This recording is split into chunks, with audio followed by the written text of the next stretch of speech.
มาทุกคนเดี๋ยวมื้อนี้เฮาสิมาหาสมพ่อแม่ขี้ข้านนั่น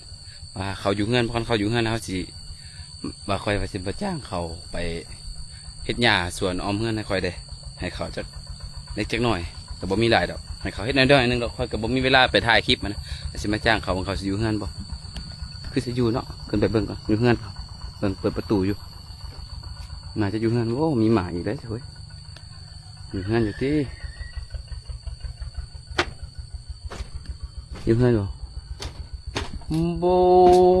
ยังบ่ทันตื่นจักโมงเลยนี่9 โมง 10 โมงตื่นไหมเลิกตื่นช้าแท้บอกโอ้ยอยากให้เมียฮะอยากให้เมียกันโบจักโมงเลยยังเอ็ดเวียกให้เมียอยู่6 โมงบ่โบได้จักเทื่อนี่โอ้2 เทื่อแล้วโอ้ตายแล้ว9 โมง 10 โมงยังบ่ทันตื่นเฮ็ดเวียกให้เมียอยู่โอ้ตายสุดเจ้าเอ้ยกะโพดโพลุกกันแม่ล้มกันแม่อย่านุ่งทรงอยู่ติบ่โอ้นึ่งอยู่เนาะไอ้โบขึ้นไปหากันแล้วเช้าภารกิจยาได้บ่ได้เลยเอาเมียก็บ่ทันลุกเมื่อยบ่ผัวจัดหนักแฮงวะแม่เมียบ่ได้น่ะคือบ่ได้ไปเวียกว่ามื้อนี้เจ้าบ่ได้ไปนะพ่อฝนตกอยู่นั่นอยากให้เมียก่อนข้าน้ำเสาเท่าไว้ทุกคนเลยว่าสิมานั้นว่าสิคันว่าบ่ได้ไปกันเลยนะบ่ได้ไปให้ตีโอ้ฝนตกดีเนาะบ่คือเนาะบ่คือว่าฝนตกเลยสิไปเนาะฝนบ่ตกก็บ่ไปแม่นว่ามีแต่เมียไปคือเก่าแหละเบิ่งละเมียไปแล้วเขาห้องอยู่ยังเว้นก่อนเฮ็ดให้เมียละเมื่อยบ่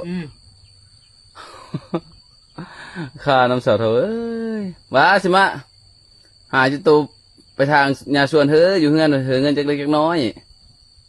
โอ้ไปบ่ได้หาคานพูดเมียได้ฉันไปได้บ่จังหวะเมียไปได้อยู่ทางน้อยเดียวนึงนะเสือเมียเฮ็ดเด้อโอ้ทางอ้อมงาเฮือนน้อยเดียวนึงประมาณ1 ชั่วโมงก็แล้วดอกไม่ไปบ่ไปละไปกันนะไม่ห้ามบ่ไปหาน้อง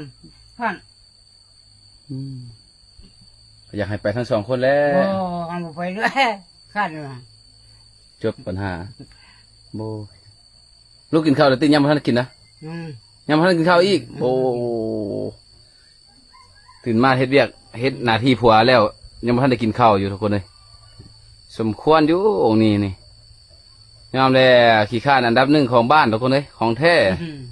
ยอมเลยอันนี้แต่ว่าบ่ค้านเฮ็ดเวียกบ้านการเฮือนให้เมียอยู่ได้ล่ะยังได้ปกติอยู่โอ้ยอมจักหน่อยลงไปขนาดไปนั่นเด้อลงไปทางยาเฮือนนั่นแหละเมียไปก็ไปเมียบ่ไปเอาผ่านพุ่นเอากับนกพาบ่ได้นะโอ้จบได้ส่วนคำนี้คำเดียวนะทุกคนเลยคำเดียวคือขี้ข้านแล้วจบนี่ปัญหาใหญ่เนี่ยโอ้ตายทุกคนพอดีเลยสิมาหาเขาไปทางหญ้าสวนอยู่ไม่หญ้าสวนออมเฮือนคือก็เอาแหละเราบ่ไปให้เมียเราไปอ๋อจบปัญหานี้อ่ะคำนี้เท่านี้แหละเดี๋ยวจังหน่อยส่วนเขาให้เราเมียเราลงไปทางให้หน่อยหนึ่งอยู่ในเฮือนนั่นแหละนี่แหละ